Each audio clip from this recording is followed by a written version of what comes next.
Dana talangan dari Dana Moneter Internasional atau IMF memang sangat penting dalam menstabilkan keuangan Sri Lanka.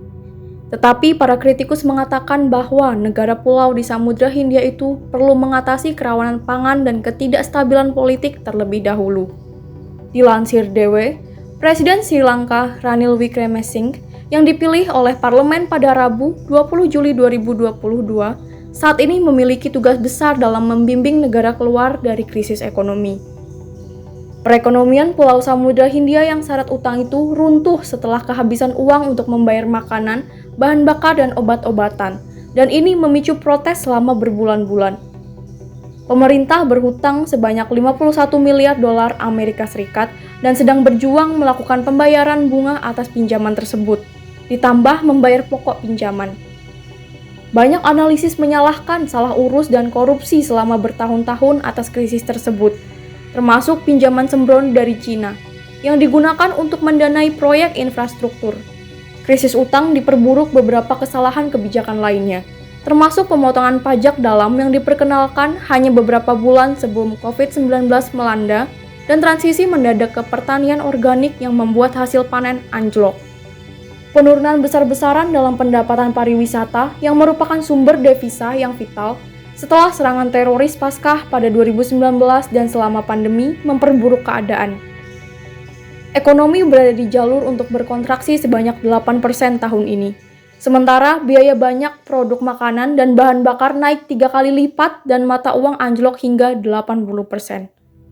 Lalu, bisakah dana talangan IMF dijamin? Prioritas pertama bagi pemerintah baru adalah merestrukturisasi utang besar Sri Lanka.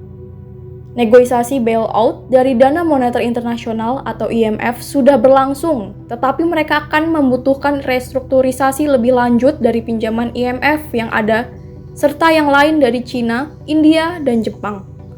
Paket penyelamatan apapun kemungkinan akan datang dengan ikatan, termasuk privatisasi perusahaan milik negara dan langkah-langkah penghematan yang lebih dalam.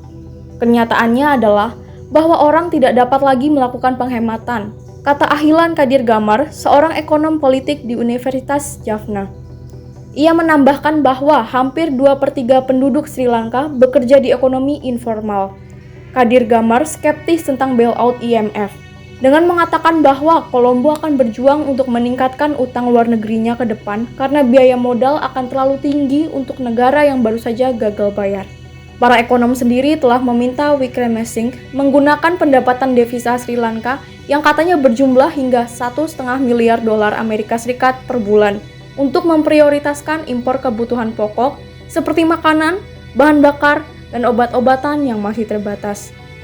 Pemerintah juga harus meningkatkan pengeluaran defisit untuk mendanai bantuan lebih lanjut bagi masyarakat di tengah meningkatnya ancaman kelaparan, tambahnya. Pemerintah Presiden Gotabaya Rajapaksa sebelumnya yang melarikan diri ke Singapura dan mengundurkan diri dari pengasingan telah memperbaiki beberapa kesalahan kebijakan yang memicu krisis. Namun, banyak dari mereka yang membutuhkan waktu bertahun-tahun untuk membantu mendorong pemulihan.